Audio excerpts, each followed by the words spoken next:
most stressful music video we've shot because sun was setting, it had been raining the whole day, and like the clouds had just parted. You know what I mean? Yeah. Like Also, we're just like up close and personal. close and personal was you got your headphones on. There's something's not right, let me know. Episode 3. What's poppin'? Cool. Can you hear us all, Dylan? Check 1. Live and direct. Yo, check. Cool. All right. Well. Rock, paper, scissors. Yeah. Psych. So how's the week been, gentlemen? Yeah, it's been good, man. Not a whole lot's been going on. This is probably the first time I've been in JKR's for a while. Maybe we should just start with an introduction. And we've got a special guest with us today. Yeah.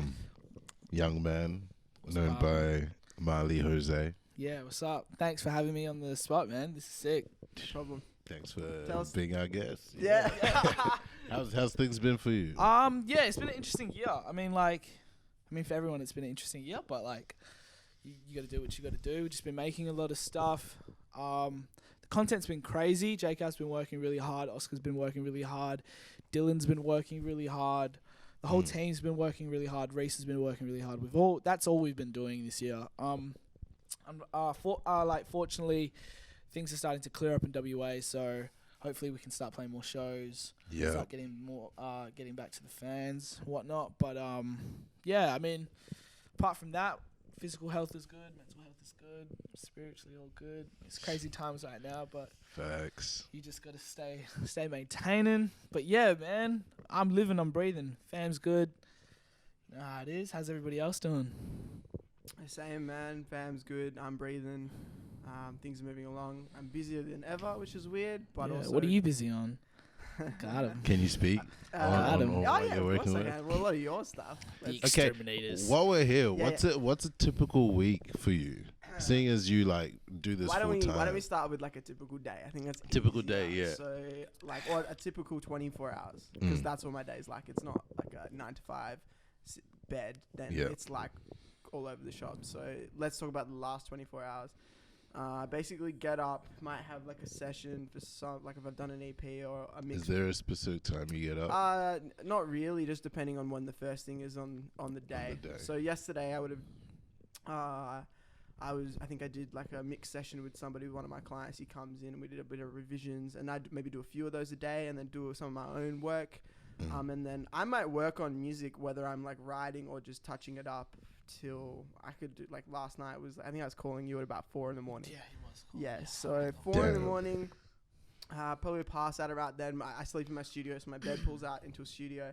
Bed pulls out into a studio. Bed pulls out in the studio, Yeah. and I pass out and then wake up. Just I don't know, whenever I essentially can. I do try to get up. Like I've heard that like as soon as you become like even a little bit conscious, you should just force yourself to get up, because if you fall back asleep, that like really screws your day.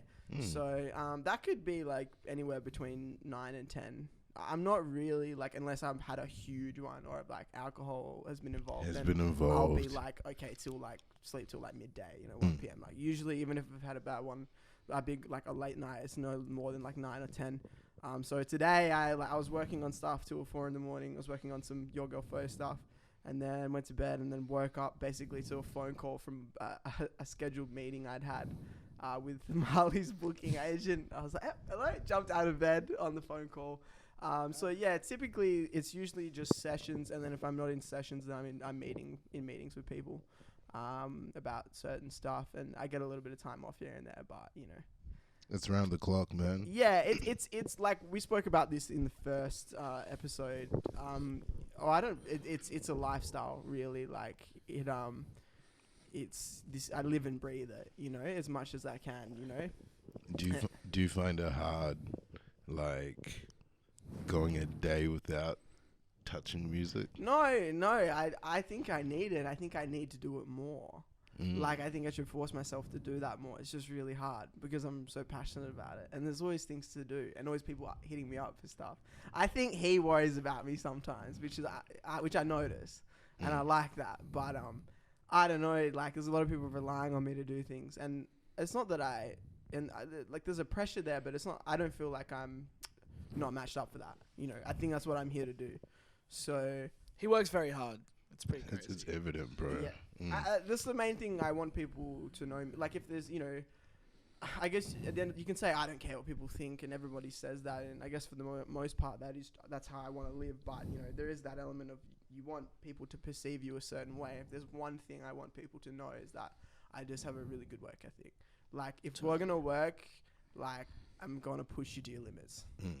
Like you don't come to crazily, battle unprepared. like I'm not saying like that, and I think it comes down to like sacrifice. Like I'm willing to sacrifice a lot more than others in order to get, whether that's in time or whatever. Like I'm really willing to like go the extra mile. You know what I mean? And that sort of stuff pays off. You know, it's hard work. Like, and you know, but at the end of the day, it's not like poor. I feel blessed because I've found something in my life that has given me the drive to do that. Like that's what I'm so thankful for every day, that I actually do something that gives me that energy to want to keep pushing, like to keep dreaming, you know, like I dream things into reality, you know, and that's like, not everybody has that in their life. So I'm very blessed for that as well. On top of that, dreaming is not enough. You also gotta like work towards it. Yeah. So it's like it's a two-way street, like what you're saying. Like you gotta, you know, envision it and then equally go work at it. You know what I mean? Totally. So, yeah.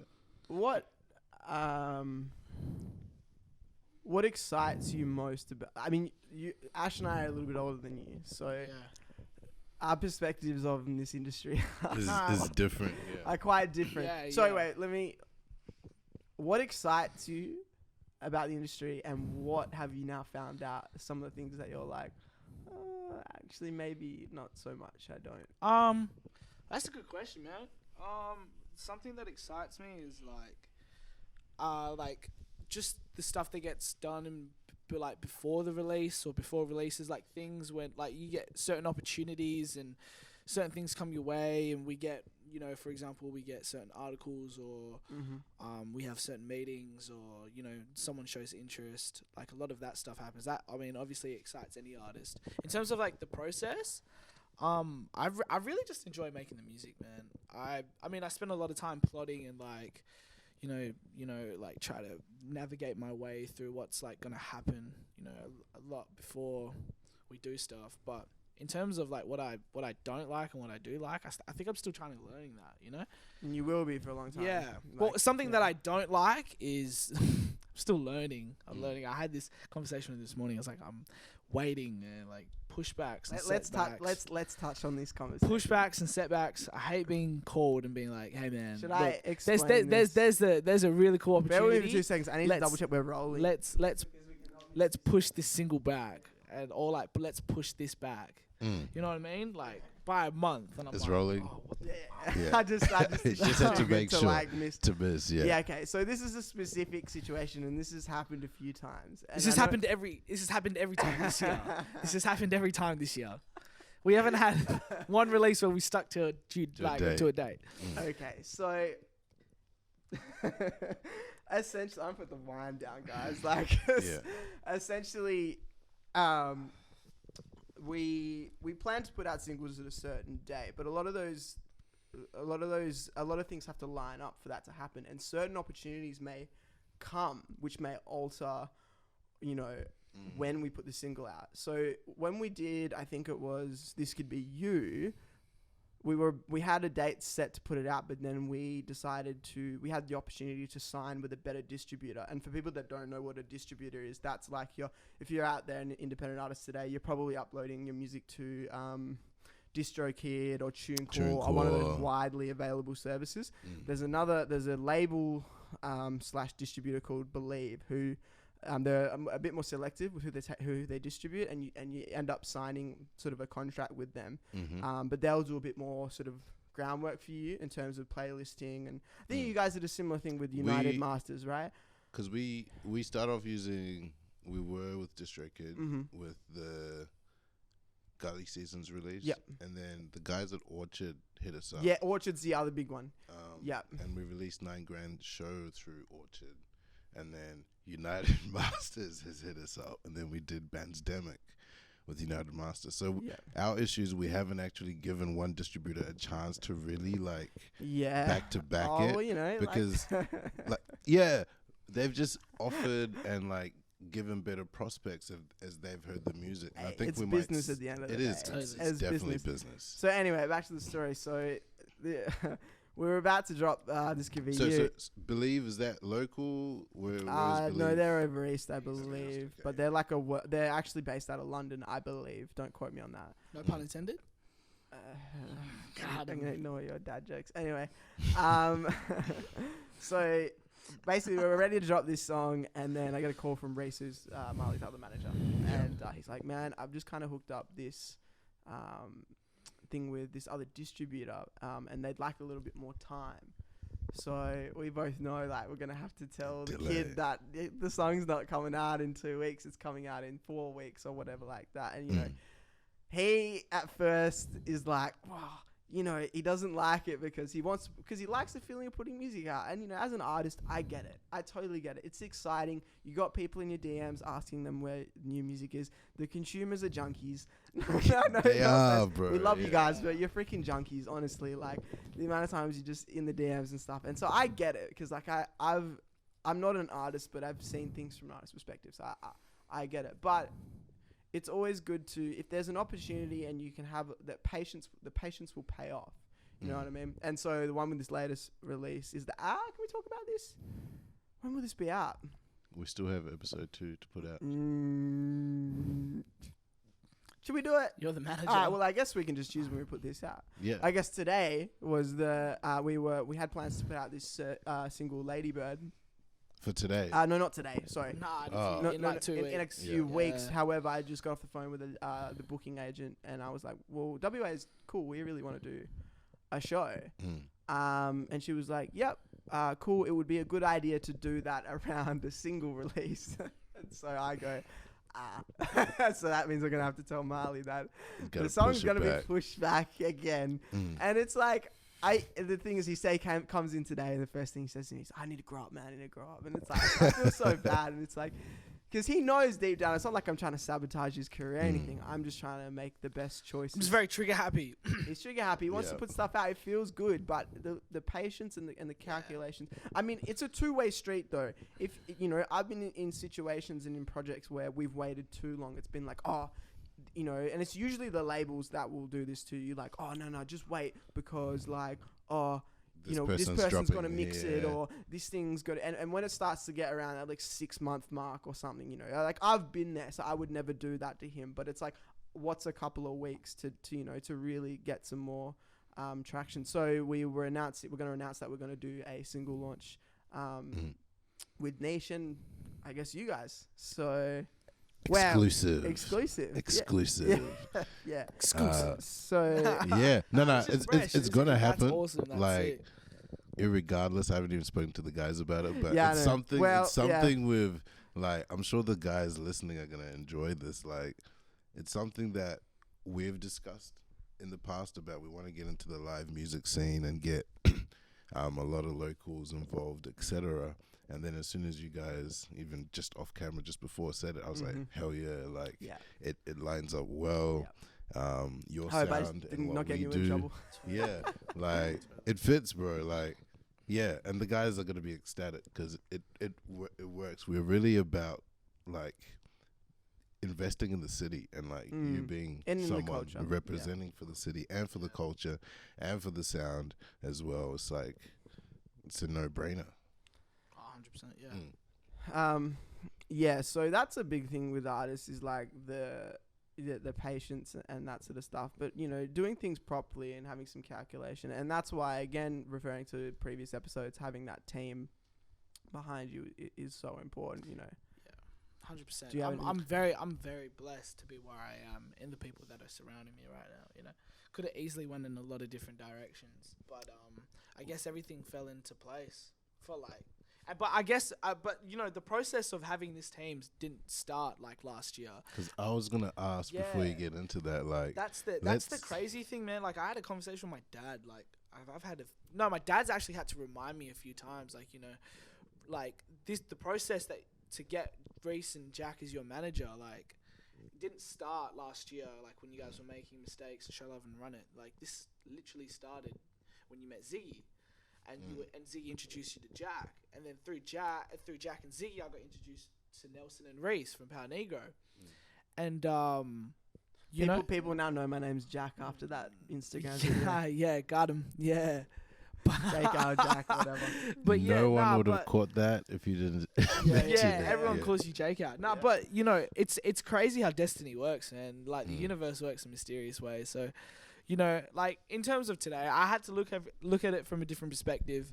I mean, I was like pissed off for like about 120 seconds, and then I had to like take a step back and be like, let's like look at the options that we have. If we put the song out in 2 weeks, let's weigh up the pros and cons, and he has to trust me that I'm making that decision. Yeah, look, because there's a reason behind it. Yeah, not only that, I mean, like if I know Jake was wrong, or I know I know that we should be doing something, I won't be afraid to like say like no, this is definitely what we should, like, just trust me on this. And but I also have to learn that like this is only the start of my career, so let's try to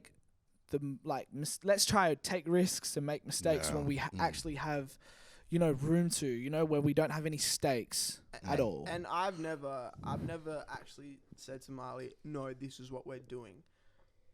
It's never been like that. It's always like, here's the options. This is what I think you should do. But at the end of the day, I'm your manager and this is your artist career, so you call the shots. But, I don't think we've got to a point where we've disagreed on something, and there is other times where, like, because I'm a little bit older and a little bit more jaded, that his way of looking at things is actually really interesting. Like, he might say something to me and I go, you know what, I wouldn't have thought of it that way, but actually, like, because you're fresh, like, unjaded mind thinks, what, actually that's probably a good idea. So it works both ways. It's a two-way street. Totally. If I think something's a complete dead end that I've had to go to and do a 180, then I'll put my hand up. But sometimes I also need to like grow. You say grow up, I guess grow down a bit and be like, okay, look, maybe the kid's right. Like maybe you just give this a shot.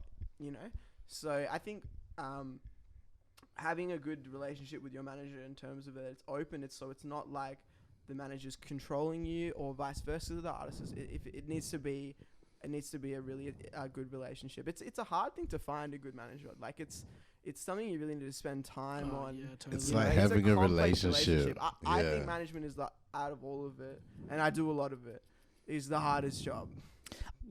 Yeah, I remember but it's the most, for me, it's recently it's been the most rewarding. So. Yeah, I remember when Unearthed High was like when that was at peak. Like we had a lot of people hitting us up. We had like a lot of opportunities to get managed by people that like I didn't know, or it's like and their reputation might precede them, and like they can do all this shit, and they're from the East Coast, man. Like it takes an email and 2 business days to get a reply back. It takes me like at longest 2 hours, Jack. And that's if I pester him like. If I pester him, he'll end up picking the phone. But we speak every day. Yeah, we speak every day. It's like you and Figaro, you speak every day. You're in the same, there's that family relationship. I've never really understood like management where it's been so disconnected, and I've actually been in situations with artists and I can't speak on names and stuff, but where, things started off like that, with that connection, and then as soon as that connection and there was distance, things started to go downhill. So it's really important that you have that like really sort of family connection with the artist that you're working with. I'm gonna speak on behalf of like a lot of artists. Like reassurance is such a huge thing. Like if I'm gonna trust you with like my music and my career, like I want to be reassured.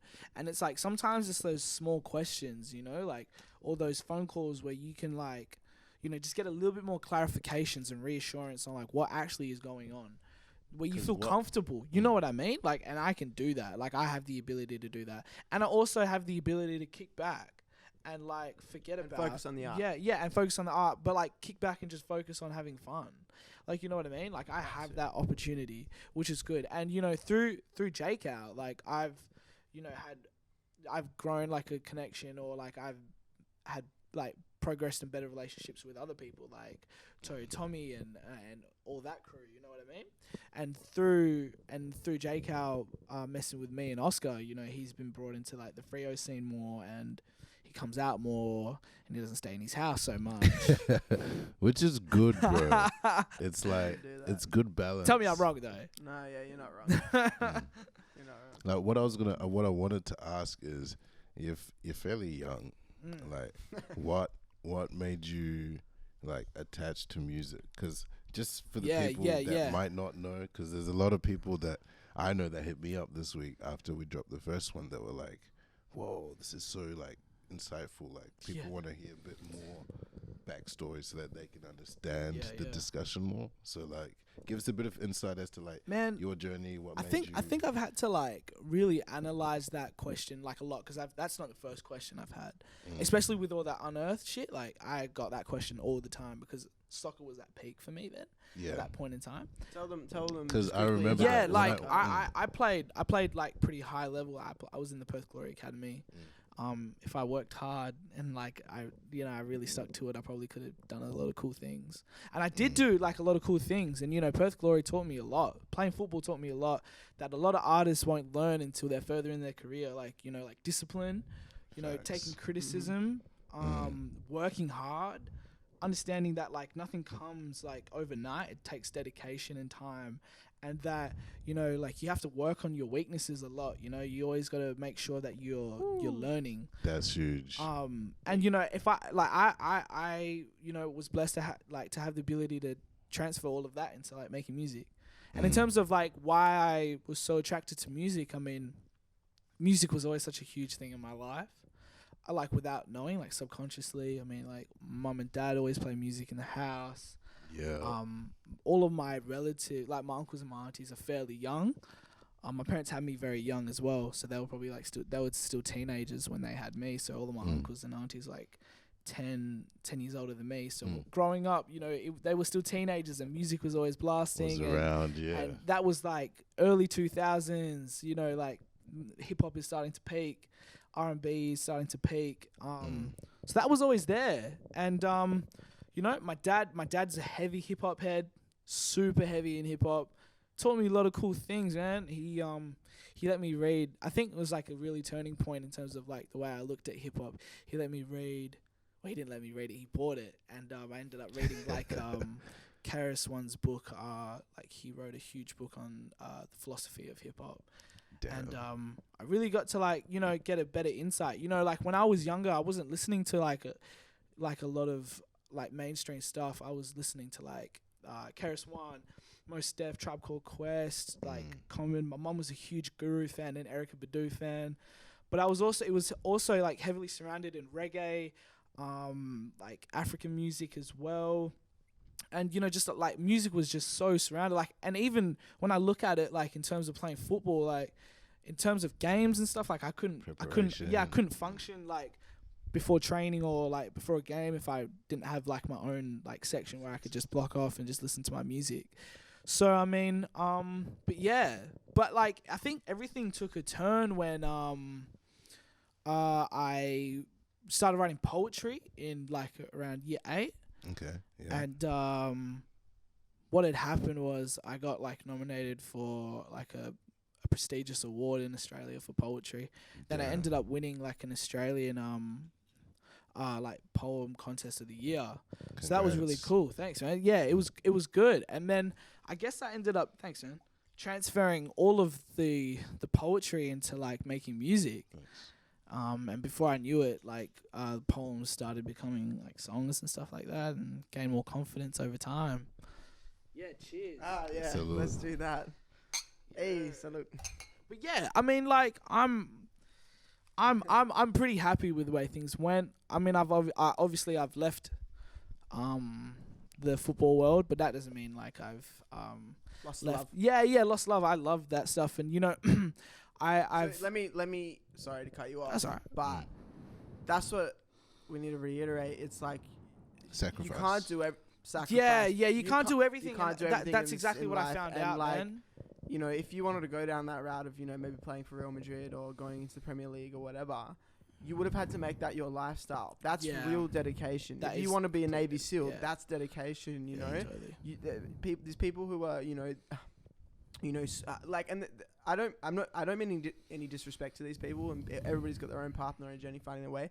But these people like bouncing around degrees and in university and stuff. It's like, in my opinion, I think you're wasting your time. When you actually just, whatever it is, put 100% of your time into something and make it a lifestyle, you really do start to see results. Totally. And that's what you did. You got to the crossroad and you went, look, you know, I could do this football thing. I'm good at both things, but I know what I really love. I know what pulls my heartstrings. And so you put your time into that. And that's what I'm saying. It's about the dedication. And that wasn't easy for me. Of course not. It wasn't easy because I had to actually come to that crossroads like mid through high school. And like when I was but like I was ago. I was at high school for like football as well. So like my last year of high school, my senior year, I was playing for Perth Glory like almost like twice a day, every day, as well as training at school. And trying to fit in this music thing. And, you know, a lot of the times, like, there were times where I would have shows on a Friday night, and, like, my set won't be till, like, around 11:30 or, like, 10:20, 10:30, you know, really late. And then I have to get up at, like, 3:30 the next morning to go to training, or I'd have a game the next day. So, like, it was hard, man. And I'm really, you know, proud of myself for getting through that. But, you know, in terms of coming at those crossroads, it was a really hard but easy decision, because I had to like the hardest thing was trying to convince myself like you don't want to do this anymore, man. So like, just, you know, take it easy on yourself. I'm very harsh on myself, hold myself to a very high standard, and that's sometimes really hard. But I guess the easiest thing was accepting that I'm going a different direction, and, you know, and dealing with people like, oh, like, you're done with football? And I'm like, yeah, I'm done, man. Like, I am finished. I did everything I could. Like, I went to Europe. I played against Barcelona, Man City, things that, like, some people that are football heads dream about. Dream about. And, you know, I got to do that stuff, so I get to tell my kids and my grandkids that I did that. So, man, I sleep easy at night, man. Like, I have like, no regrets. I'm still here, and, but, you know, I've been looking at life at a very, like, cool perspective. And, you know, it's bigger than music, you know, because, like, I have a lot of dreams and ambitions. And the way I love football, I really want to give back to the community. Like, that is a way I can give back to the community. And that's why I've looked at it. And, like, I'll speak on this because it's something that I haven't spoken on before.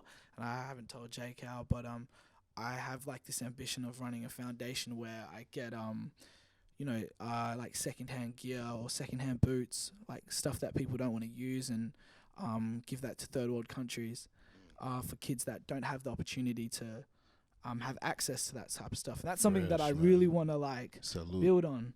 Yeah, that's you know, my dad's always put forward that idea, and, you know, as like my platform gets higher and I can start doing more things, and, you know, as I become more of a public figure, you know, I have like certain opportunities that I can give back to the community and like utilize your influence. Exactly. So, you know what, man, like the way I'm going and the path that I am, like, it's real, like I'm super, like, sometimes you have to take a step back, you know, and be like, yo, this shit is crazy. Like, you know, I'm in a very good spot right now where I can, you know, really build on the future. And like, yet again, like you guys said, I'm very young. Sometimes I forget that. Oh, damn. Yeah, I forget that sometimes. Like, sometimes I feel like, nah, if this doesn't happen this year, it's over. I'm finished. Yo, if it doesn't pop this next single, I'm done, bro. Done. But that starts to alleviate as you get older. But it's also a good thing. Like, I'm glad I think like that, man. I mean, I'd rather be hungry for this shit than like on my, like, you know, half-assed thinking about shit. I live for this shit. I care about this shit so much. You know, it's all in. And you know, I feel like I had this dream where like I had this conversation with Kendrick. It was crazy, but he told me this, right? And this has always stuck with me. Yeah. He said, I think it was just before like the Unearthed High thing got like announced, but like he told me like don't ever be don't, and that's probably something he will tell me, but like don't ever be afraid to like say you want to be the best at something, and that's something that I've always like held close to me. Let's touch on that real quick, because what you're saying speaks volumes. In a lot of spaces too. You go, bro. Okay. Yeah. Anyway, you do it. Because I know you and I feel the Very same about similar this. about it, yeah. And it's like, you really got to have that belief, like that, you know, I can really get to the moon, you know, as an analogy, you know, like I can really, you know, like you feel it and you believe it. But at the same time, you've also got to hold yourself accountable to those beliefs, right? That's a big thing. Yeah, because 100%. you can sit there and manifest as much as you want, but if you're only just visualizing the end and you're not thinking about the steps and thinking about like how fun and today it's going to be in the studio with my mate, then you know, you're not doing it right. It's all good to be like, I want to be on that stage and I want to do this and that, but and get that butterflies and those feelings, but you got to hold yourself accountable to the actual 100%. process of it. Facts. Yeah, I really want to touch on that because, you know, I see a lot of like, especially with this influencer Instagram culture of this you can do anything type thing. It's like, I don't know. I sometimes I feel like it takes a bit of the authenticity out of it. Of like, all you have to do is just think. It's like, yeah, you do that, but then you've also got to start like, you know, applying yourself and holding yourself accountable and being around people that hold you accountable. You know, like if you're around a bunch of mates and all they're doing, you know, is having billies and stuff, and like, and they're not holding each other accountable, which is unfortunately what a lot of our youth suffers with. Then that's what's going to be your life. But if you're around people that are calling you every day, like, hey, let's stew up, or hey, let's go for a shoot, or whatever it is, it doesn't even have to be like a creative thing. If you're around those people that are doers, then you're going to be one as well. It's You're only better than the people you surround yourself. Correct. You know. What I want to touch on that, like, a lot of people get it twisted between saying I want to be the best and say, oh, that person's cocky or this, and that line between cocky and confidence. Like, I feel like if you really want to take it to that level, you really have to believe you can be that number one. Dude, otherwise, like otherwise 100%. What are you doing? Yeah. Like, don't come into the game if you're not trying to win. Totally. So for someone to say, and I know like Kanye gets a lot of flack, and a lot of these other guys get a lot of flack for saying I'm the greatest, or I'm a god, or I'm this, or whatever. It might be a metaphor, it might not be on Kanye's behalf, but if you don't go into things with that mindset, like, you're preparing yourself to lose. Pretty much, it's not. You gotta have that self-belief, is what I'm trying to say. Exactly. Yeah. And dude, like, I had to go through all of that through football. I could give a shit what anybody in this scene thinks of me, like, cause like straight up, I would happily take anyone's neck or go toe to toe with anyone, you know, cause I truly believe he in is like fast. I tried to race him. like that as well, but like I truly believe in like my team and my peoples, man, like, and like people that are not even in my team, people that I really like, you know, fuck with, like your team as well, you know what I mean? And even J Cal's team, like I fuck with like Toe, I fuck with Figure, I fuck with everyone in this scene. Like there's a lot of people that I ride that I'll ride for, but there's also like times where like I ride for myself just as hard as I would ride for everyone else, man. And that's not being cocky. That's like man, you think like anybody else got to number one spot? Career, you know what I mean? Yeah. And you know, hip hop, being an artist, as much as you want to preach team, at the end of the day, it's an individual sport. When it comes to intricacy, and when you look at it, it's an individual sport. You know, you can have your team, but you're the artist, man. You have to believe in yourself. Shoot the shot.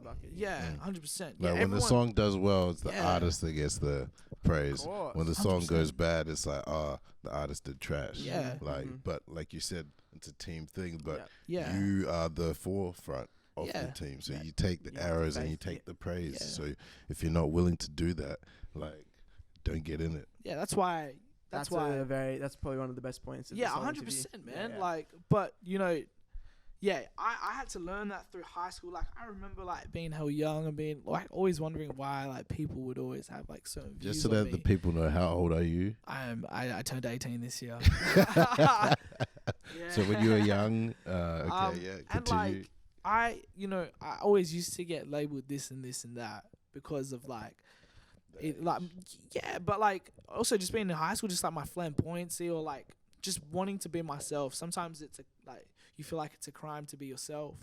Or, Bro, like, you feel like it's a crime to just think for yourself or do what you just want to do. Especially in high school. That's a huge thing. You know, that's what I've told, like, all of my little homies that, like, are younger than me, you know, like, or even in this, like, even in this game, dude, like, even being an artist, like, you just do what you want to do, man, and, like, try facilitate yourself. Yeah, 100%. It's sometimes hard. Yeah, because there's so much. It is. There's so many External factors. external influences that people like we spend all day like sending sponsored Instagram posts to each other because like of this, you guys too. this stream, I think everyone does it. Of like, this can get you this many streams, or like this, like there's always there's always an advertisement for the shortcut. Yeah, 100%. Here's the shortcut, like and that's what these companies they prey on suckers, thinking that there is. Oh, you give us some money and we'll and get your career is gonna be this overnight. It's like it's just not how it works. There is no shortcuts to this shit. None. Like, zero. There is no shortcuts to this shit. It's a grind. You want to talk about like grinding and stuff. I'd happily put like everything that I own on like that Jake has done probably more hours than anybody else that I know. You know, you'd probably place like everything you own on that Figaro has done more hours than anyone you've known. Facts. Yeah, You know what I mean? And look at them. I mean, that's no disrespect, but like it's really all about hard work, man. This shit doesn't come overnight. This shit doesn't come in like this shit takes time. And there's there's situations and things and opportunities that can be given to you. You can, I think that's where, because some people talk about in this industry, like, the ones that get it are the lucky ones. And it's like, there's no luck, bro. Well, I think there is, but it's like, how willing are you to capitalize on it when it's When there? opportunity Because strikes, some people those people that are, the Uber drivers who had a son or were just trying to like doing music and it didn't work out was because, maybe there was this instance of luck or this opportunity, and instead of going, oh, okay, I'm going to go and take it, they were like, okay, now I'm going to go see my girl, or I'm going to kick it with the homies, or, like, I think the luck part of it is like, you create it, because like, it's kind of like, I figure it with this analogy. It's kind of like your career is kind of like being at the casino, but instead of placing money as bets, it's time. So you're just placing time on blackjack. You lose a lot, and then there will be a day where you hit 21 every single fucking hand. Yeah. That's how it is. But time essentially is free in a way. It doesn't cost money, and everybody's got their own situation. And I reiterate this as much because I really, really live by the concept of mindfulness. Everybody and the concept of eudaimonia, the Plato concept that you're not the main character. Everybody's their own main character. There's a phone going off. Doop doop. That's all right. We'll ignore it. I don't think these mics will pick it up. Yeah. So everybody's got their own situation, but it's just keeping yourself accountable on like, okay, cool, I'm putting as much time as I possibly can. Maybe you can't put as much time in to me. I'm a single dude, like, that's been single for 5 years. I have certain things in my life that I have more benefits than other people, blah, blah, blah. But it's like, I just utilize that, and it's like maybe you've got a certain situation, but as long as you're honest with yourself that you're putting as much time as you can, and you're putting as many chips as you have onto the table based on your position in life and where you're at. And it is, yeah. It's like when you go into a test or like an exam and you have that feeling like, I have no fucking fucking study for this, or I'm underprepared. You know, compared to that feeling where, you know, you go in and you're prepared for something. You know what I mean? It's like, you know that you can do something, and you know you've attained the certain like amount of skills, and you've attained the certain amount of hours, and you've done the amount of preparation. Because you're prepared. I think the biggest skill you can learn the biggest skill you can learn throughout your whole entire life is self-awareness. Yo. That brings me to my next thing, man. Like, I feel like as much as I want to preach, like, be yourself, and like that's the only way you're gonna succeed, you know, the only way you can like truly be yourself is if you know yourself, and that also takes like that's deep. You want to repeat that again, man? Yeah, like the only way you can be yourself is to know yourself. You know, Facts. you can't like, and that's why a lot of people fail at that. That's why a lot of people, you know, stick to clicks and stick to groups. They get lost on the source because stick to trends because they don't know what the they really want. The self-awareness one is big because it all stems from essentially what we are, literally, and that is, you know, survival machines. That's what we are. You know, a lot of what we do are based off our primal instincts. You know what I mean? We've now evolved, so I think part of us, you know, and this is going beyond actually beyond the script of what this podcast is about, but whatever. You know, I think a big part of our evolution as humans is, and maybe some people don't want to call it evolution because of their certain beliefs or whatever, but you know, our growing as human beings is understanding the patterns and why we do things, totally, and where things come from. And it's like understanding that, like, you know, even using, you know, because it's a topic at the moment, but even racism as an example, like where that blind hate stems from is because, you know, when we used to see people that were different from us, when we were, you know, throwing, you know, sticks at each other, that was danger. Yeah. That was danger. I think a big thing is recognizing, you know, recognizing our instincts and how they've played a huge part in our development, and that's where how we're going to evolve even further past it. Yeah, and of course, like I noticed that, like, I don't want to be like on some level where like I'm so wise and this and that, but like unfortunately, like, I don't know who put me in this position, but I had to learn like very quickly. Otherwise, I would have like sunk and drowned like that's just a million with times. The people that you surround yourself. Yeah, with. and like, you know, people. But that's an example of what we call luck. You essentially have had some luck in finding your position in being involved with me and my team. However, it's not.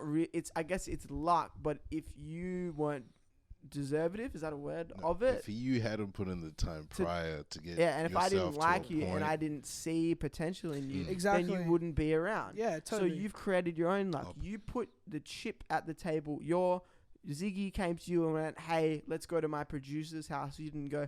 Oh, you were a 15-year-old. You didn't go. Oh, no, maybe I'm gonna go to the skate park today, or no, maybe I'm gonna go like kiss a girl, or maybe I'm gonna go rip my first cone, like. That some people just felt that right there. that one you went salt in the wound. Nah, let's do it. I'm gonna go to this random person's house who's got a studio, and you did it. And now 5 years later, you're here, you're signed to a booking agent, you have management, and you've got, you know, your songs getting played on the radio. You know, like those little decisions you made had a massive impact. Yeah, and yeah, man, I wouldn't trade shit right now. I mean, obviously, if I could trade with the best, I'd trade it. But like, even still, when I think about it, like, I really wouldn't though. Like, I want to enjoy my own process. I really want to be able to kick back, you know, and light a joint and look out on a view and be like, man, I killed this shit. Like, I got myself here. I got my team here. All of my fam is comfortable. I don't have to worry about shit no more. You know what I mean? I think like... Yeah, like, yeah, that is legit the goal, man. And just drop one of the greatest albums of all time. I'm chilling, man. I'm like, totally chilling. Nipsey, while we're on this luck thing, Nipsey said something along the lines of, opportunity. What were we saying about luck? Luck is when opportunity and preparation intersect. So you have to be ready for when that opportunity comes, and then that opportunity looks like luck. And but because you've prepared. Yeah. And you know what? Like, it's actually good that you've like mentioned it, because like in terms of the way I've been thinking these past like few weeks, like Nip has like heavily influenced the way I've thought in terms of like an artist's mindset. You know what I mean? And like I want to like touch base on this really quickly, but you know, when I said about like doing that foundation, you know, that stems way further in. I remember having this conversation with my uncle about making change in this world, about like racism and the way things are going right now. You know, it stems deeper than that. It stems to the people in power and how we can actually make change as like people of color, you know, people of certain like races. And you know, like if you can start creating a healthy recycle of money, because money in a sense is like the number one tool. Key to power. If you can start creating your wealth, and wealth within your own community, and then giving that money and placing that for opportunity for everybody else, you start to notice change. You know, when people want to try take away a lot of not take away, but when people try to destroy a certain people or certain race, you know, they take away opportunity, they take away certain abilities to go and do stuff. You know what I mean? So like the way Nip thought in terms of like creating opportunity for his people, creating opportunity for all people, and then creating a certain mindset throughout like his music and delivering his message, man, like that shit is like deep. I don't know if I explained that well, but like I know exactly what you mean. Yeah, like just the way you think, it's like it's way deeper than music, dog. Like, and because it's and he's it's had to educational, work. man. He's had to work like super hard to get like where he is, man. And even though like he died, like his legacy is like what a lot of people don't realize is Nip's been in the game for time. Man dropped like 12, 13 commercial mixtapes before his debut mixtape. Like, it takes time, man. And then people think like Victory Lap was luck.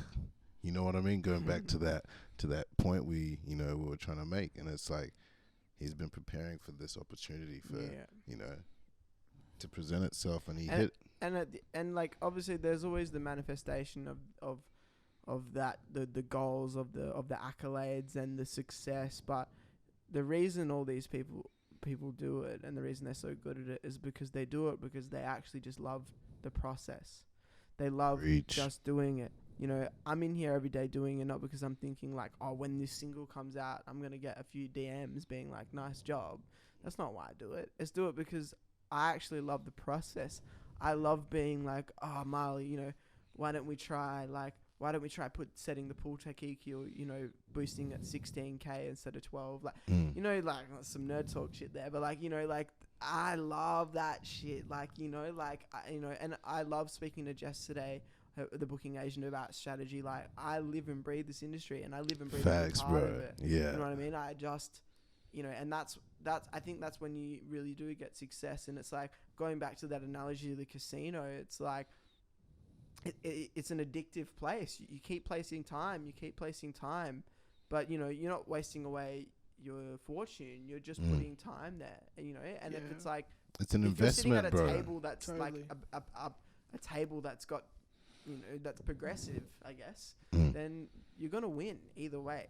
You know what I mean? That's what I think. It's like, it doesn't matter like whether what I'm doing right now, whether this song is gonna ever see the light of day or not. It doesn't matter, because I'm gonna be learning from it. 100%. So I think what are we for time? Probably, let's 50. wrap that. 50 minutes. That was quick. Yeah, what? Let's wrap that. That's the longest one so far. Yeah. That's bullshit. Actually. Yeah. Damn, and there was so many other things to talk to. Yeah, we haven't done this on this podcast yet, but I just want to acknowledge that we're doing this on stolen land. Acknowledge our elders, past, present, and future. Facts. Always has, always will be. And That's right. let us know guests you want on, And Because we could probably get anyone on here feedback between give us feedback. two. If you like it, don't be Yeah. afraid. Yeah. Just let us know. Yeah. And more so, like, give us. We really like, so that you guys know, we pull up and we just run. We just So- there's no script. Yeah. Zero. There's no script. There So was for the if there's- first one a the little first bit, one, and then we've just been running. but it's more so like we want to give as much information and I guess insight and our perspectives want. to help whoever is coming up in the scene. We're not saying we're like established or made, but like we're a little further along than most people trying to come up. So like this is a platform for us to be able to share that knowledge for you guys to use for future reference or to go back to or change your way of thinking in some way or another. but not like as well as like that, but like also give it insight on the scene. And The way like I feel like there's a lack of opportunity like in like Grow the Yeah, scene. in Grow Perth. the scene. Yeah, there's- Consolidate it. there's Consolidate. a lack of opportunity in Australia for like Perth artists to like speak. It's all very like suffocated Coast. by like Australian artists that aren't from Perth. Creating a platform where people can like that want to speak and like love this shit. Like that's great, man. Like I applaud you guys for it. So thank you so much for having me. Shout on out the show. Perth. Shout out Perth Yo. artists putting it out there. shout out Perth for real. Marley, Jose, This is the inner workings, and shout out to, I guess, Smiley Jose. Thanks, man. Appreciate that We shit. got J Cal and Yeah, power Your to boy. the people.